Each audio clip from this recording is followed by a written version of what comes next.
Good morning. What a glorious day and what a glorious faces to see you all here at Mount Vernon. On behalf of Mayor Donovan and the City Council behind me, I welcome you to Mount Vernon. My name is Jill Boudreau. I am Mayor Emerita of the City of Mount Vernon and the Project Administrator for the Mount Vernon Library Commons. Thank you. It's a very unique and special honor to come back and work for the mayor that succeeded you. So thank you, Peter, for allowing me to do this with you.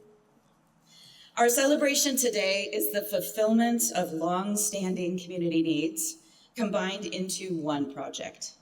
Transportation needs in parking, EV charging, transit, and e-bike chargers, community and society needs in the public library, conference center, and commercial kitchen. At this time, I'd like you to direct your attention to the screen over here, and we're going to show a video to remind us all of where we started.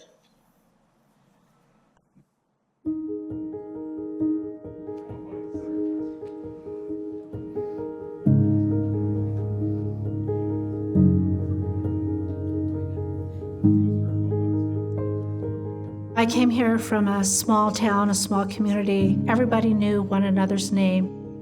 I came into Mount Vernon and I found that same feeling. Community mattered. It's a hometown. We take care of each other. People in Mount Vernon care about each other. The agriculture, all the farmland, the mountains, the river. It's just a beautiful place to live. We are so blessed to live in a space and a place like Mount Vernon. People in this community are very proud of how this community has grown from agricultural to now other industries. Mount Vernon understands its history, but is also willing to innovate in a way that many small cities aren't.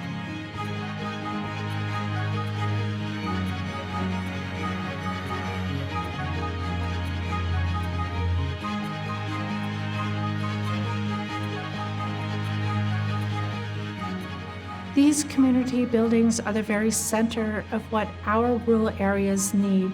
We need a place where values are built. To me, a healthy community comes with that connectedness that you find in a public gathering space. We need a catalyst project to take our downtown to the next level of economy. And the community told us that they needed a new library.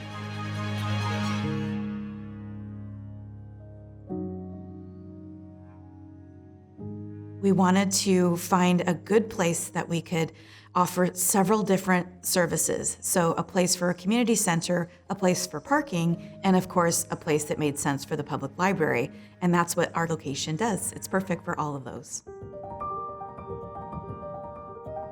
The life expectancy of public buildings is about 50 years, and our goal is at least 75 to 100.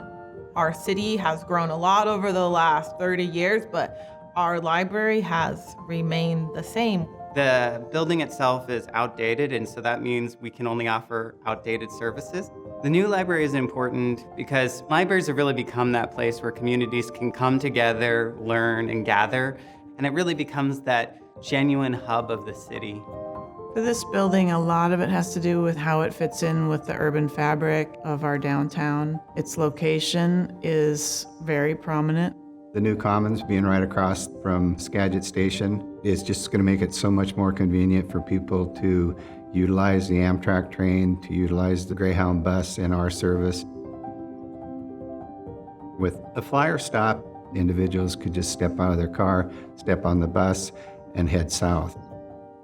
In addition, the Mount Vernon Library Commons is going to be an EV charging hub.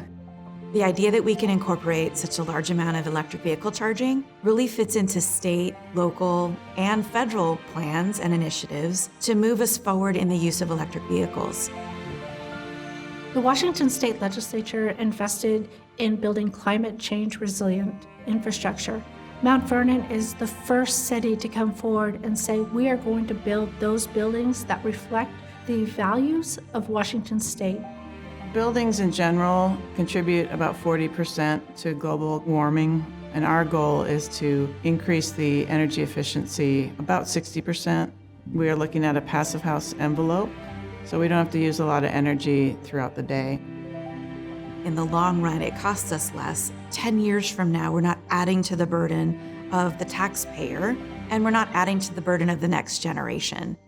It's an economic driver for the city as well. This will really give us business people, entrepreneurs who want to start businesses, a nudge to start things happening. We're a small city, and so for us, we've got to have that partnership to help make this project a reality.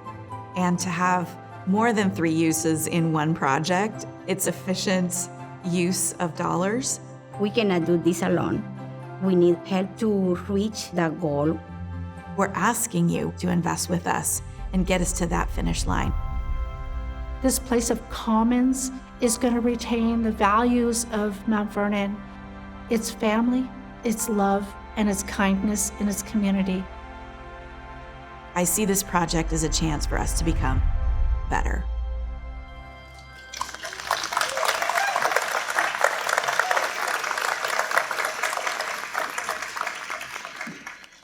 As Councilmember Cuddy has said, we cannot do this alone, and we certainly didn't. This was an unbelievable partnership with our federal, state, local elected officials. And so I want to recognize any elected officials that are here. These people work really, really hard. It's nonpartisan. We serve our community. So if you're an elected official, because there's a lot, I can't name them all, I'll miss them. Could you please just stand and wave, because we want to thank you for your service.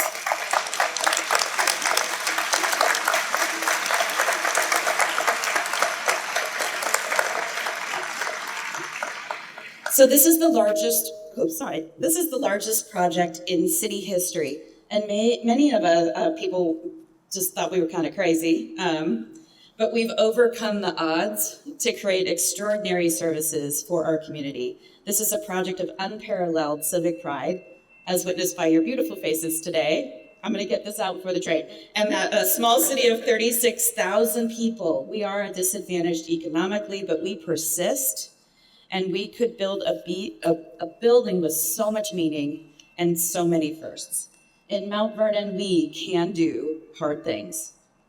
The funding burden is shared between the federal, state, and local partners, as I mentioned, to bring this project to our community without a tax increase.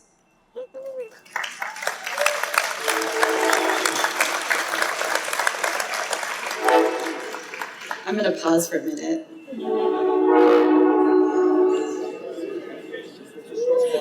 Transportation, right on cue. We meant to do that. So we've asked some of those important partners here today, and you'll hear from them in just a few minutes. Structured parking in Mount Vernon was studied way back, starting in 2008, believe it or not. It became the second need after our flood protection. So if you're new or visiting Mount Vernon, you've got to make sure you walk 2 blocks that way and walk along our beautiful river. But when we completed flood protection in 2019, we instantly began to think of transportation needs.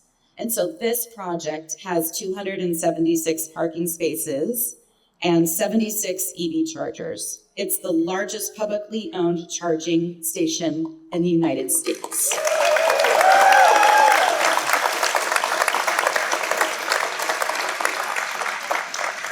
Please check out the EVs that you can see on the sides here.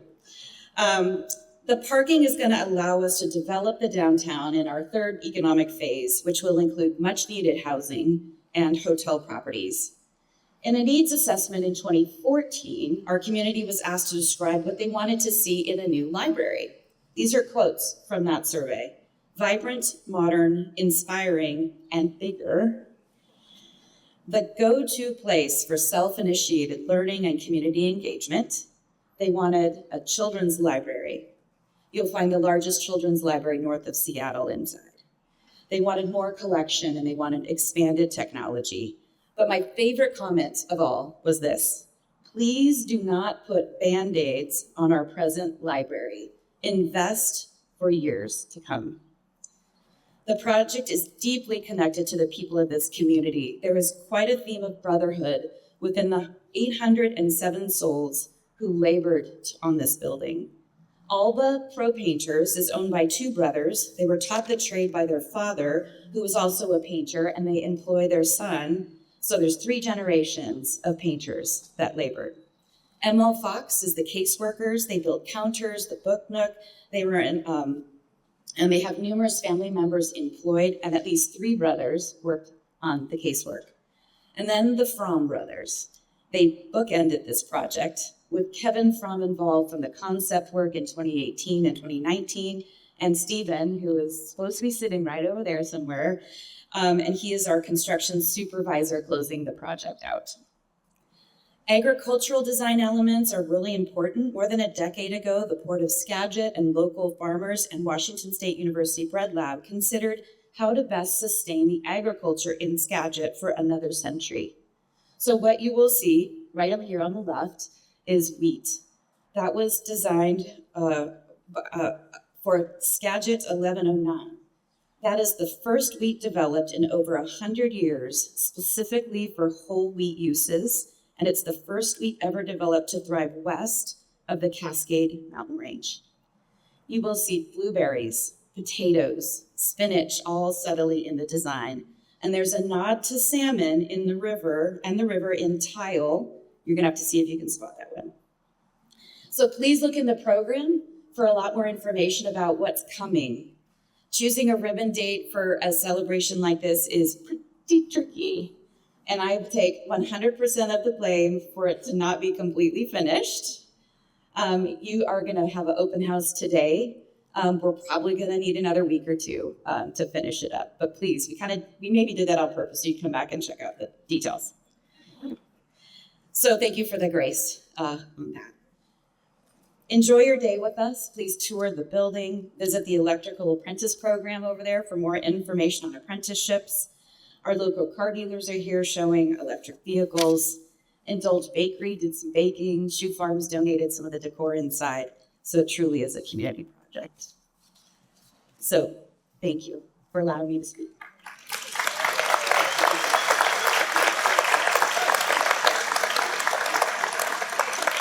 And now, no, please don't stand. So now we're gonna introduce some of our friends that have helped so much, and I'm hoping that you'll offer them a warm Mount Vernon welcome. First, we'd like to welcome United States Senator Maria Cantwell. Senator Cantwell is the junior senator representing Washington State. She was elected in 2000. She's also the chair of the Commerce Committee. As a respected leader both in public service and in the private sector, Senator Cantwell has always embraced the values she first learned growing up in a strong working class family. Senator Cantwell, thank you for being here today.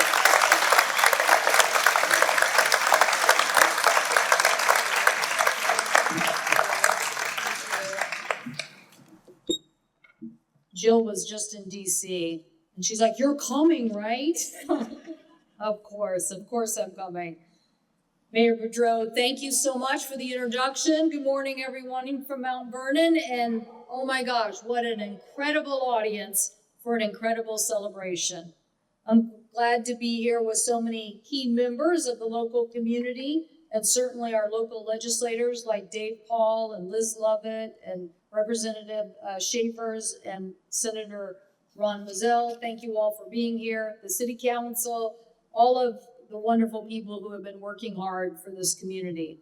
I especially, though, want to thank the hard-working men and women who poured the concrete, built the walls, put a roof on this incredible facility, and the hard work to make this celebration possible. I'm glad to be here with my colleague, Representative Larson, who is a national leader on transportation. In fact, his leadership, I'm sure, played a key role in getting all of this done, so thank you so much for that. And finally, I want to thank the people of Mount Vernon and Skagit County, because you now have put a new name to what a community center really looks like. The Commons is a very smart, cost-effective way to build community, and you're proof of that this morning.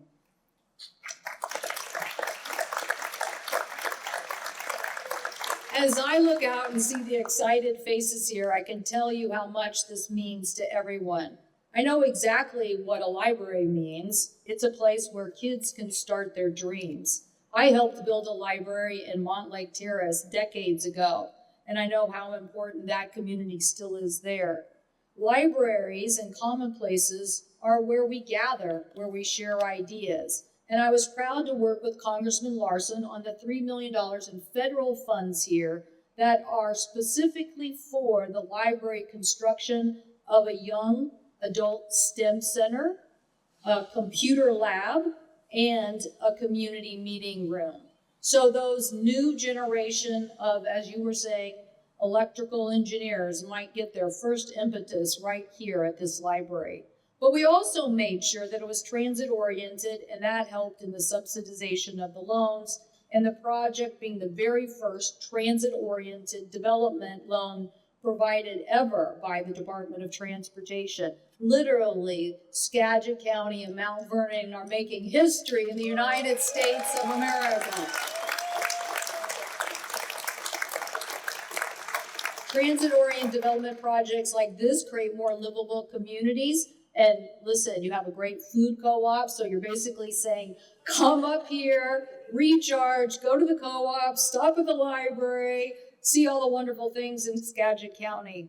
This year alone, we've been able to provide $12 million from the bipartisan infrastructure bill for the 78 electrical charging stations and more in the future. And the entire building really is an apex of what energy efficiency is. Even the concrete used to pour the foundation took the environment into consideration. So it is really, really a great testament to the leadership of this city. Today is a celebration for all of that partnership and hard work, for making this region an even more attractive place to be and live. And Mayor Jill Bordeaux, thank you so much for helping make this a reality. Congratulations to Mayor Donovan. You're going to take it to even more heights, but that's why you're so tall. And we're all here today to see this beautiful facility and celebrate a very, very bright future for a place called the Commons. Thank you. Senator.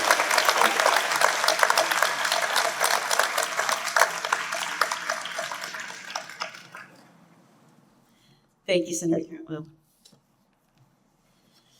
Next up is it sounds kind of weird to say, but very dear friend to Mount Vernon. Congressman Larson has been supportive of us for so long. So U.S. Representative Rick Larson is in his 12th term, serving Washington's 2nd Congressional District, which includes portions of Snohomish County, all of Skagit, Whatcom Island, and San Juan counties. As the lead Democrat on the Transportation and Infrastructure Committee, Rick is focused on making bold, long-term investments. His leadership brought $8.2 billion for the bipartisan infrastructure law to Washington State, including money for the Mount Vernon Library Commons. So, Representative Larson.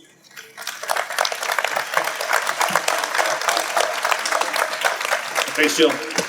So thanks for the introduction, Jill. I appreciate it. And thank you to Mount Vernon and Skagit County for being patient with the city on this, being patient with Congress to get dollars, being patient with the U.S. Department of Transportation, who you're going to hear from in a moment, to make this happen. This is what $58 million looks like, by the way. I don't know. And as Jill said, none of it's yours. It's all from Texas. It's great. So send that letter down to Texas to thank the taxpayers down there for their help. To all the mayors in the audience, Boudreaux, Donovan, Miller, others, all the mayors, it's great to be here with you all. And Jill and Peter really shepherded this project from its inception, and it's really been a joy to work with you and your teams. And to the city council who hung in there as well on this project, because as Jill said, like, people thought maybe this is a little too much to do for Mount Vernon, but the city council hung in there. I want to thank the city council for hanging in on this project as well. I want to thank Acting Undersecretary of Transportation Chris Coase, and welcome to the Pacific Northwest. He's going to speak to you in a moment. I did kid him about not getting the memo about how we dress here in the Northwest, so forgive his suit and tie. But we're really glad to have you here in the Northwest to help us out. And as you can see, today is an exciting day for Mount Vernon, and because of the bipartisan infrastructure day, because of the bipartisan infrastructure law, every day is infrastructure day here in the Pacific Northwest. And when every day is Infrastructure Day, that means women and men are working in construction, building and rebuilding and repairing our aging infrastructure for the next generation. And that's an exciting part of this. And the Library Commons is a prime example of what results from members of the community who come together to address a critical need with innovative ideas and creativity, and with some federal funding. And so success is many parents, and this project is no exception. Thanks to many of you here today, the Mount Vernon has a state-of-the-art library within walking distance of shops and restaurants, within walking distance of City Hall, the courthouses, Skagit Station, within walking distance of a lot of places. But I always say you cannot have a big league economy with little league infrastructure. You have to invest in your infrastructure. And at its core, the Library Commons project is a library. It's a community gathering space, a transportation hub, a catalyst for creating jobs and long-term economic growth in the city and in the region. And that's what happens when you invest in infrastructure. And thanks to the bipartisan infrastructure law and a grant from it, the city installed 76 electric vehicle charging ports, making the Commons, as Jill said, the largest public EV charging center in the United States. I hope you have that record for about a day, because I want other cities and other towns and other counties to see this as an example of how to marry up infrastructure funding with the National Electric Vehicle Infrastructure Grant Program that we have. So we're putting more EV charging stations out there to really build the EV highways around this country. And this bold investment not only helps build a cleaner and greener transportation system, it also created good union-paying jobs as well. Because when you build infrastructure, you create jobs for women and men building that infrastructure.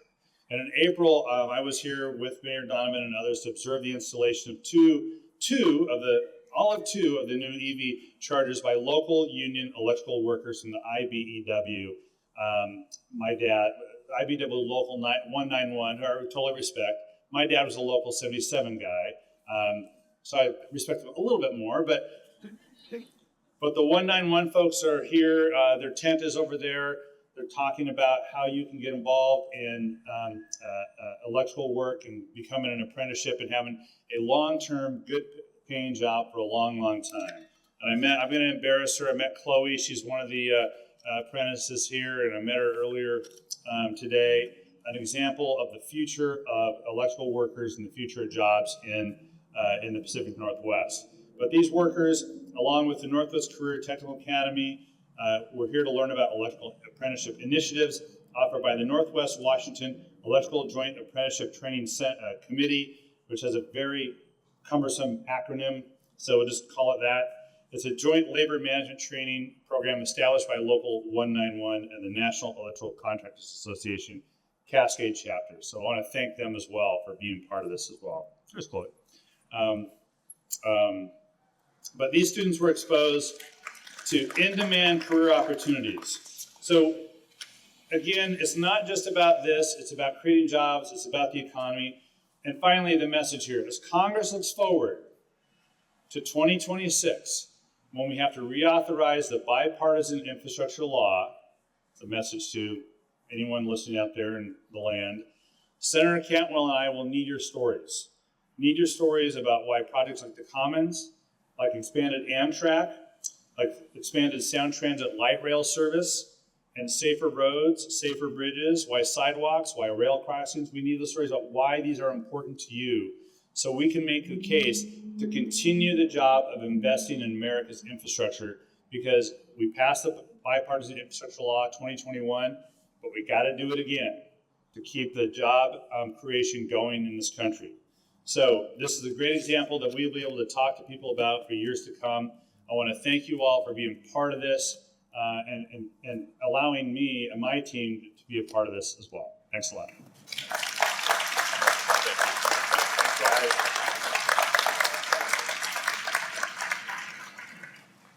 Thank you, Representative Larson. It's pretty wonderful to have the support of our congressional delegation. United States Senator Patty Murray couldn't be with us today, but she did send a video message. Senator Murray was elected to serve in U.S. Congress on behalf of Washington State in 1998. She's made history as the first woman to ever serve as President pro tempore of the Senate. So we're going to watch a quick greeting from Senator Murray. Hi, everyone. Congratulations on the long-awaited opening of the Mount Vernon Library Commons. As you all know, this project has taken years of dedicated, consistent work to design, build, fund, and so much more. And I've been proud to be your partner at the federal level to help secure federal funding to support this incredible multi-use facility. Mount Vernon Library Commons is about so much more than a library or a transportation hub. It is about creating a space to bring people together and foster a sense of community. A place where parents can come with their kids and know there is a safe place for them to learn and grow. A place where local entrepreneurs can take the first steps of making their small business dreams a reality. And a place where the community can come together to celebrate, plan, and continue building a bright future for Mount Vernon and the entire region. The Mount Vernon Library Commons is a shining example of what can happen when leaders put forward a vision that brings people together and makes a real difference to local families and businesses. I'm so grateful to city and community leaders for bringing this to life and for their continued hard work over the last 3 years to get this space up and running. You should be incredibly proud, and congratulations.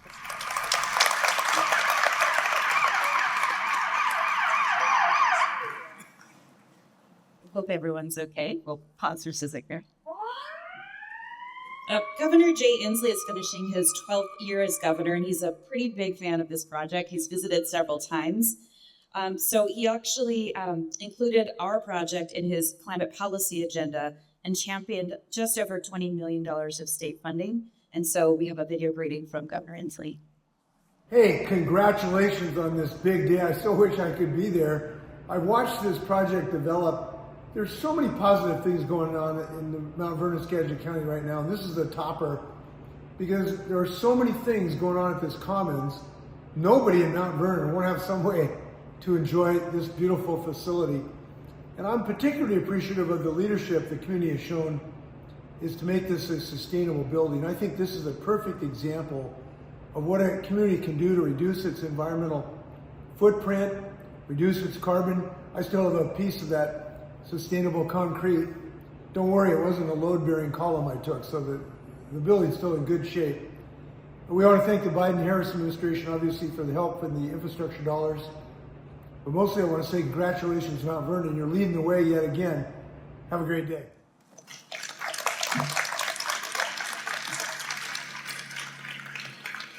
So if any of you know me, you could probably say I'm a little bit of a nerd when it comes to government officials and policy and all of that. And so we're geeking out that Mr. Christopher Coase is joining us today. Mr. Coase is the U.S. Department of Transportation Acting Undersecretary of Transportation for Policy in the Office of the Secretary. It's like the best title ever. He previously served as Vice President for Land Use and Development at Smart Growth America, Senior Fellow at the Brookings Institute, a Professor at George Washington University, and Deputy Director and Senior Advisor for the Transportation for America campaign. So please welcome, all the way from D.C., Mr. Coase.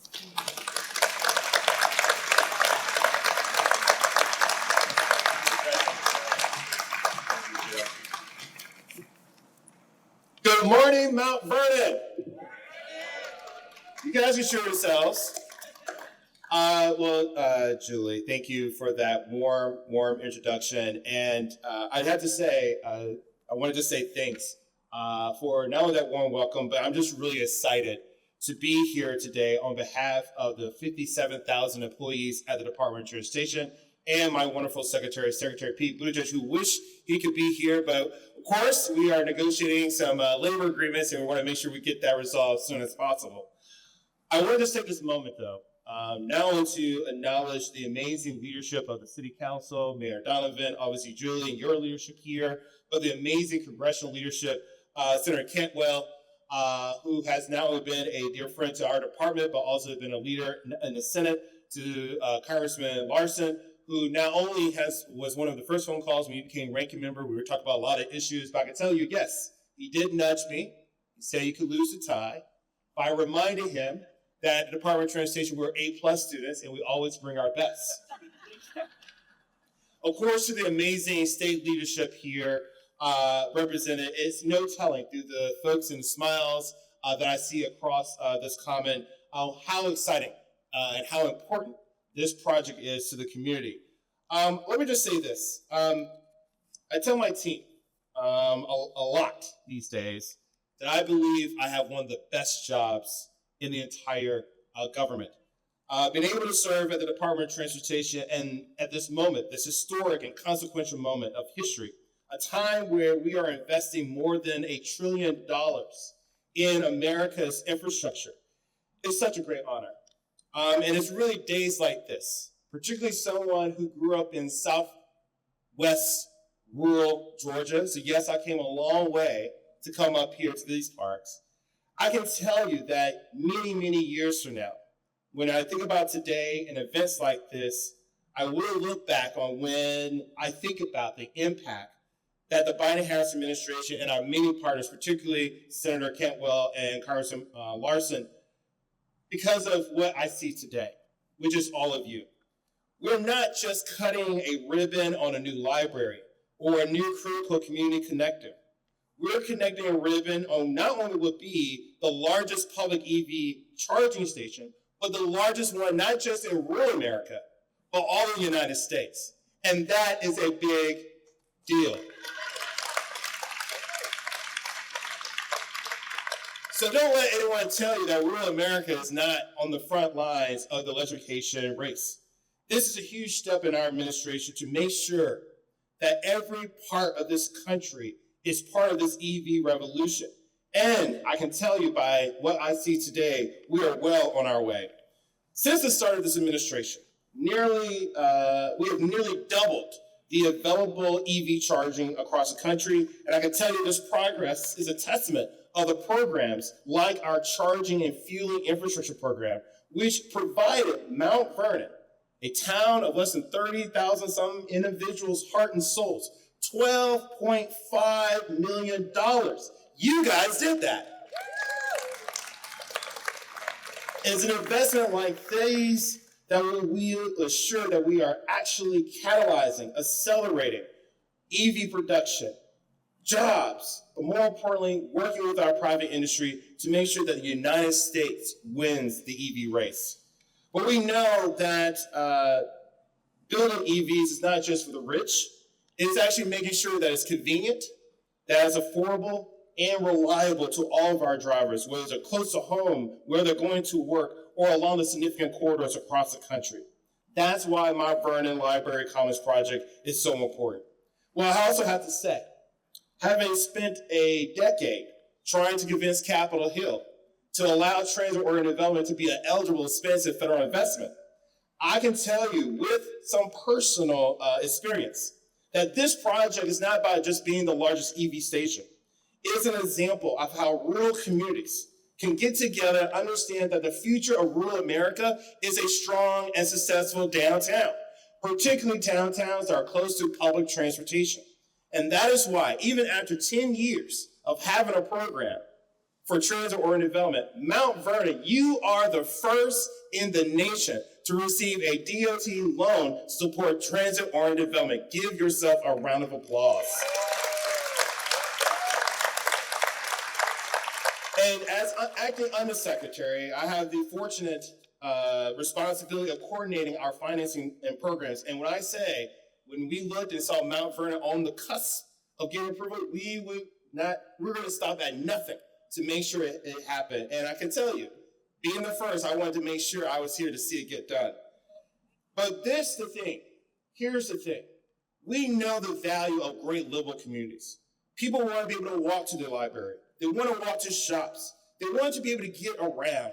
And I have to tell you, because of what you're doing here in Mount Vernon, we now have over $11 billion of projects around the country who are trying to build more housing, more economic development near their passenger rail and Amtrak stations. We know that's not only good for the climate, that's good for rural development, but more important, that creates more jobs and creates generational wealth.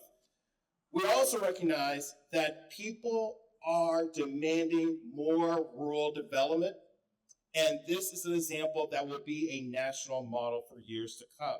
So I have to say, from a personal perspective, thank you. In conclusion, here's something you should understand. This project, again, $53 million in a local and federal investment, is part of what I like to say, what the Secretary likes to say a lot, and what the President has been saying quite frequently. This is what the Investing in America agenda looks like. Right now, we're putting $10.3 billion in clean energy and infrastructure and manufacturing just in the state of Washington alone. Thanks to these unprecedented investments through the Bipartisan Infrastructure Law, as well as the Inflation Reduction Act, we have a moment, we have an opportunity to address housing, to address climate, to address and promote greater job creation through transportation and through so many other means. As Secretary Pete likes to say, none of these projects, particularly not Mount Vernon, were cooked up in an office in Washington, D.C. These were community-led. These are community-built. And that's why we are here. We want more community-built projects funded through the Bipartisan Infrastructure Law. So with that, my friends, I'm just fortunate to be serving at Department of Transportation at a time where we have resources, where we have partnerships like the ones here in Mount Vernon. Thanks to President Biden, we're able to make projects like this a reality. Together, we're going to build a future for our children. Thank you so much for the invitation, and I can't wait to cut that ribbon. Thanks, guys.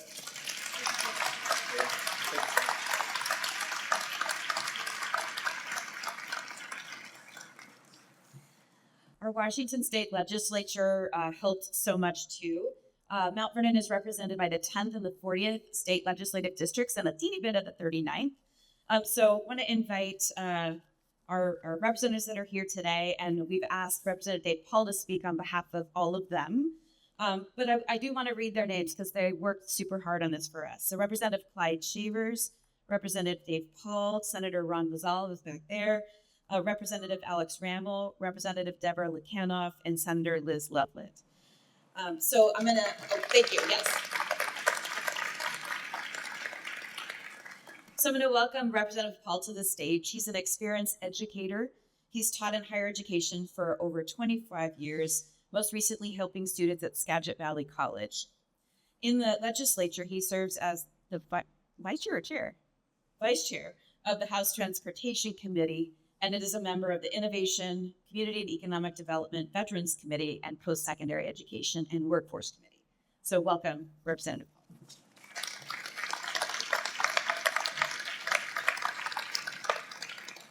Hi, folks. It's so good to see everybody. I feel a little embarrassed as we moved our way down the program. I'm the only person without prepared notes. It shows you that I'm not very smart about this. I'm also relieved in some ways that Secretary Pete was not here. If my wife found out he was here and I did not bring her, she would be really angry. He's one of those individuals I think my wife would leave me for. So I am relieved he's not here. So it is really an honor to be here. So when we started this project, to get all political sciencey on you, the 10th Legislative District was like a block that away. We were in the 40th when we started.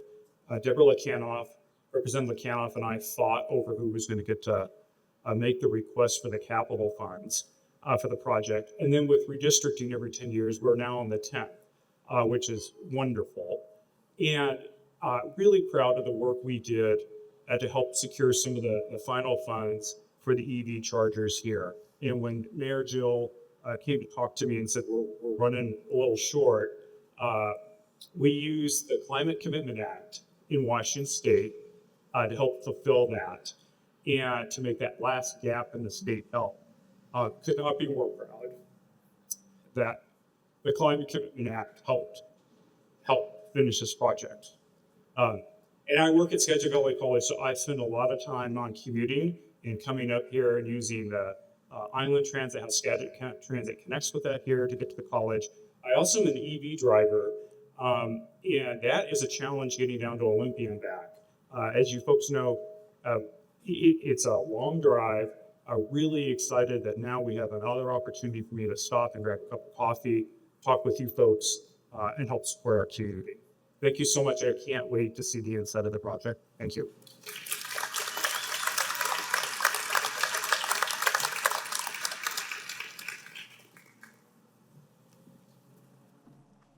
We're getting there. We're going to get this done in less than an hour. Okay. So next up, Skagit County commissioners have been incredibly supportive. They've funded a few different things, including kitchen equipment.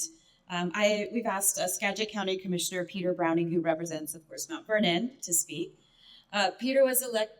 Oh, there I am. Like, wait, he's not sitting there. Okay. Peter was elected in 2020, and he brings extensive executive experience and stability to the Skagit County Board of Commissioners. He served as public health director for 18 years and the executive director of the Burlington Chamber of Commerce.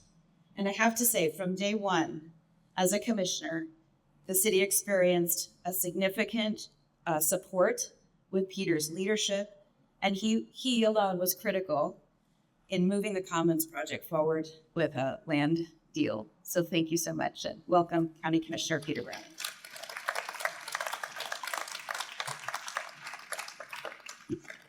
Well, thank you. I promise I'll make this short. This morning I was really hoping I wasn't after somebody really charismatic, and thank you, Dave, for bringing that energy down after Mr. Coos. Just appreciate it very much. All right, so I'm Peter Browning. I'm your county commissioner for this district, and many of you don't know that I have a master's in anthropology. So why is that relevant? Well, I look at the world in decades, or hundreds of years, or sometimes thousands of years, and very seldom next week. So when I look at this building, I'm very excited about how relevant it will be 50 or 100 years from now. Not unlike the building across the street that just celebrated its 100-year anniversary.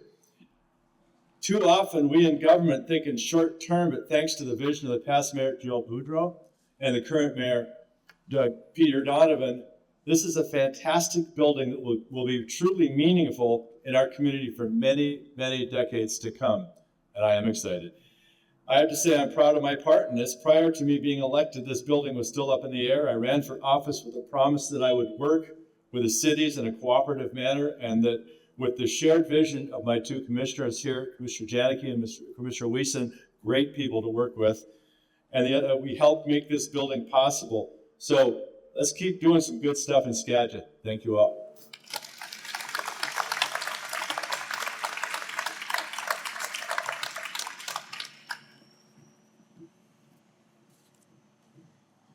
Elected leaders can have vision and do sort of the bureaucracy type of work, but you can't build a building without an architect and a designer, a project team, construction crews. So I've asked Julie Blazik from HKP Architects to speak on behalf of that team.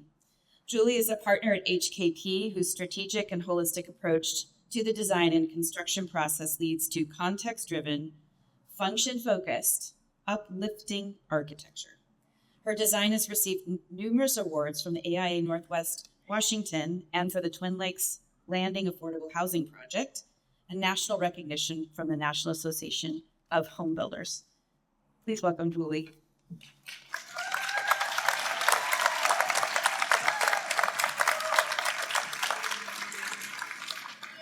Thank you. Well, welcome, and thank you for letting us take a few moments to say some things on this monumental day. This project represents so much about what we at HKP think architecture can do, that it can bring people together, that it can create community, it can inspire and uplift, and it can shelter. As an economic development project, this project has impact that's far-reaching, but it's also right around the corner. It's helped this small local firm showcase what it can do on a national stage, helping us to build our business and keeping local dollars here circulating within our community. As a model of sustainability, its impact is also far-reaching. I want to thank the city and Jill for trusting us to push for Passive House certification, making this building actually 75% more energy efficient than code buildings, which will save taxpayers year over year in operational costs. Thank you. It also makes this building healthier, more comfortable, and available for shelter in extreme temperature events, and making it the first publicly bid building of its kind in the country. The city also trusted us to push carbon reduction strategies in the concrete that no one has done like this before, reducing the global warming potential from that material alone by over 40% from standard construction. Yeah. There are so many incredible sustainable features that this project will be a destination for other architects, engineers, builders, students, and interested public people to come and tour, and we're excited for that to happen. We have had just an incredible design team. If you're here and we're part of the design team, please wave and let people know you're here. Their names are in our project brochure that's inside and up on the rooftop panels, and there's not time to name them all, but I thank each and every one of them for their talent, their heart, and their focus. They understood the assignment, and all their hard work is on display here today. I want to give a special shout out to HKP's Christine Baldwin. Yeah. She served as the project architect and did the heaviest of lifting. She's a true professional, a dedicated architect who cares deeply, especially in regards to accessibility and community welfare. I also want to acknowledge HKP's Spencer Olsufka, who served as project manager. Yeah. Did just an amazing job throughout the entire design and construction process. The theme of the day is there's still a few things that aren't complete. So I'd recommend that you tour today and then come back again to see it when it's all finished, and then come back again and again and again. I'm so proud of our leaders for investing in libraries and gathering places. I'm so proud of our leaders for embracing climate resilient design. I'm so proud of what this team has created, and I'm so proud to continue in Henry Klein's footsteps here in Mount Vernon to create civic architecture that matters. Thank you.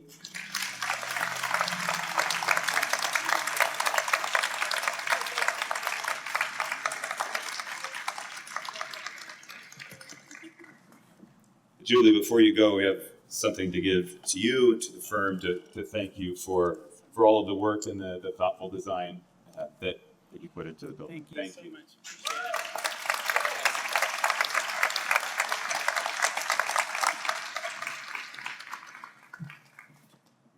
Mayor Don and I were fighting over this. He's like, I don't want you to introduce me. I'm like, no, you have to read something. So.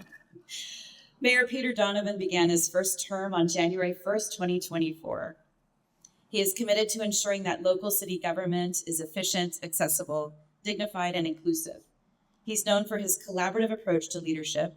He continues to develop and strengthen ties to other government entities and local agencies to provide Mount Vernon with the best opportunity to thrive for generations to come. Please welcome Mayor Donovan.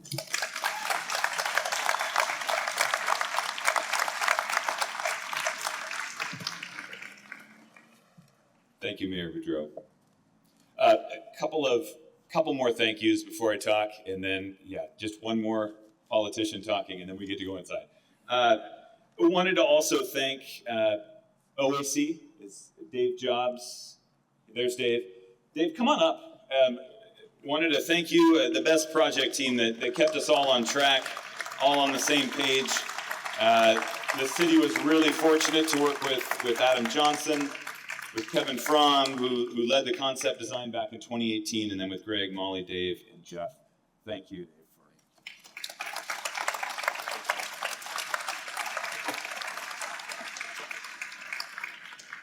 Also want to thank Andy Johnson, president of Leidig Construction. Is Andy here? Hey, Ryan Schwartz. Is Ryan Schwartz here? Bueller? Ryan? Is Ryan here? You guys come, the whole team could come up if you want. That'd be a lot. But this was This was a complicated project, and we so appreciate Lighting's partnerships. There were a lot of firsts in this project, and you guys got it down right. Alex, John, Ryan, Stephen, it was great to work with all of you. Thank you. Thank you.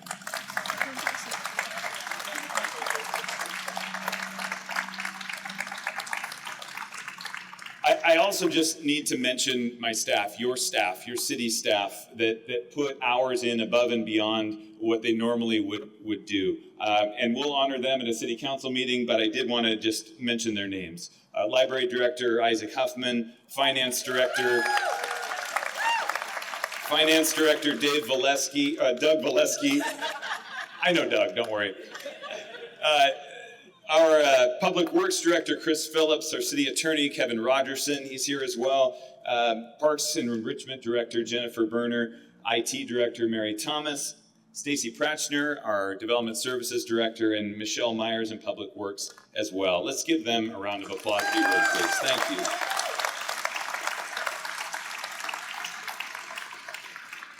you. Those were, I guess I'll call them us the worker bees. But worker bees would be a little bit lost without a queen bee. And she had no idea I was going to do this. I want to ask Mayor Joe Boudreau to come back up here, please. And I want to do a little bit of audience participation beyond just applause. On this plaque, it says, "Nevertheless, she persisted." Oh, you know that phrase. And so I wanted to do something with you. I'm going to say "nevertheless," and you're going to say "she persisted." Let's try it. Nevertheless, she persisted. Because the city of Mount Vernon has never faced such a monumental project, neither in scope nor in cost. Nevertheless, she persisted. The path toward landing the mix of local, state, and federal funding was complicated. It was complex, and it was fraught with some disheartening barriers. Nevertheless, she persisted. Oh, and there were active efforts, believe it or not, to thwart this project by some folks whose rings she wasn't willing to kiss. Nevertheless, she persisted. And she was told she would have to tax our residents in order to deliver what they said they needed. Nevertheless, she persisted. Mayor Boudreau, this plaque will be hung forever in this building. You get to pick the place, of course, in honor of your sacrifice and your accomplishment. And it says, "The Mount Vernon Library Commons stands as a testament to the dedication and persistence of former Mount Vernon Mayor Jill Boudreau. Her vision, determination, and leadership guided this project from conception to completion, creating the most important economic development and civic improvement efforts in the city's history. With gratitude, we thank her for bringing this dream to reality."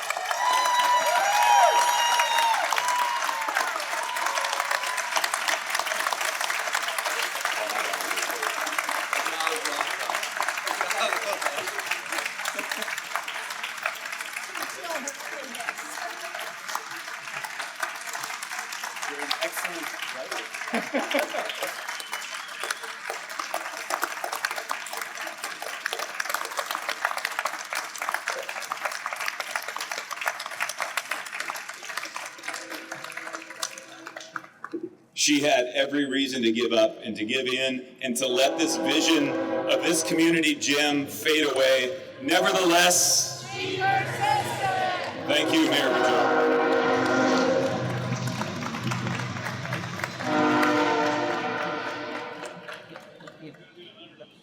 It's all right. Sound of transportation. Inside the walls of this facility, of course, are shelves full of stories. But I would argue that there's even a more compelling story that began about 20 years ago and is still being written right now. It's the story of the residents of Mount Vernon and their government together creating a collaborative vision for what the community needed to thrive. And many of you were here and began writing this story back in the early 2000s when the mayor and the council at that time instead of deciding that they knew what would be best for the city, they invited the residents of Mount Vernon to share your perspective and to dream and to come up with a plan. And that plan, that story that began nearly 2 decades ago, was a plan to revitalize a struggling downtown. And the roadmap that Mount Vernon residents and their government drew up became the blueprint for reaching that shared destination, and it was called Mount Vernon Downtown Master Plan. Chapter 1 of that story was about flood control. The downtown was susceptible to flooding, which put it at a significant disadvantage economically. Well, by the end of chapter 1 of that story, the city had a new $30 million flood wall that used a mix of federal, state, and local funding to lift the downtown core out of the floodplain while creating an attractive amenity, park, and public space that could be utilized year-round. And they did it without increasing taxes.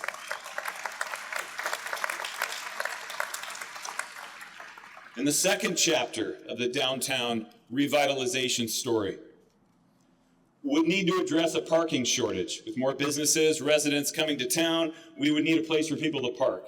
The community also told your government that the 60-year-old library, now 70-year-old library, was too small, too limited. And so a chapter about combining a solution for parking that included a new library and a community center was written. So today we're celebrating the end of chapter 2 with the opening of yet another example of a collaborative project that includes federal funding. In fact, we thank again our distinguished guests here today. The city of Mount Vernon received its first competitive federal grant for this project, as well as 2 congressional appropriations for this one project. We are so grateful for these federal partnerships and for the bipartisan infrastructure bill, and for the folks who are looking out for these small but aggressive Justice 40 cities like Mount Vernon, Washington, to bring vital transportation infrastructure to the places that need it most. We're grateful as well to our state legislators who ensured that funding from Olympia found its way to Mount Vernon. And of course, for the local funding from the county, the city, from the Mount Vernon Library Foundation, led by Suzanne Butler. You are all the reason why this project has been built and why it has been built with no increase in taxes for our residents. So today we are pausing our work and we're celebrating. We're celebrating the way that city government, through 4 mayoral administrations and even more iterations of city councils, have handed off and followed through with the plan that was written together with the residents whom they represent. We pause today for celebration, for reflection, and then on Monday, we get back after it. City Council and I are going to refocus and prepare to sharpen our pencils as we once again invite you to sit down in the months ahead and to co-author Chapter 3 in this downtown master plan story. We'll talk about the vision that today's residents have for your downtown. Now that the flood wall chapter has been written, now that the parking chapter and the library chapter have been written, but through all of this, I really hope we don't lose the powerful underlying theme of this decades-long story. And that is the idea that despite whatever brokenness might get highlighted in the media, government can work when it's done right. And when it's done for the right reasons. Government works when it works with the people and when it works for the benefit of our residents and businesses. This is the story that we're writing, this vision for a vibrant downtown. It was a concerted effort to create a place that we can all be proud to call our home. And now we can reflect with gratitude on our past successes. And that reflection will be the source and the fuel for our ongoing determination to see that our future endeavors become reality and for our community to truly flourish. So thank you for being here today. Let's get this ribbon cut.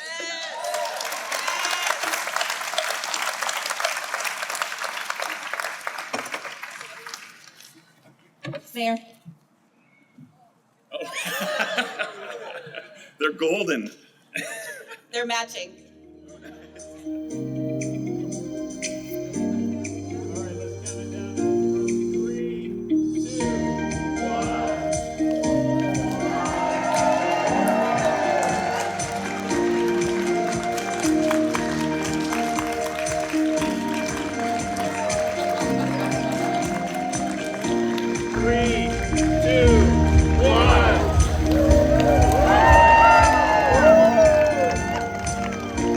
Thank you all for coming and sharing in this celebration. The ribbon has been cut, the doors are open. Come inside.